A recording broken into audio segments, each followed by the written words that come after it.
seedama waalala dura hundarraa situ naaf jaala sirkadhu malee ani wayyaa'u barrisi footu yaada kan fayyuu.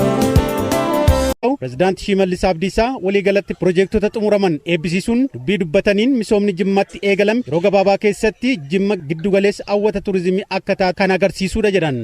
Hojiin har'a asitti argine kun hojiin asitti hojjetame kun waggaa gabaabaa keessatti karoorfame.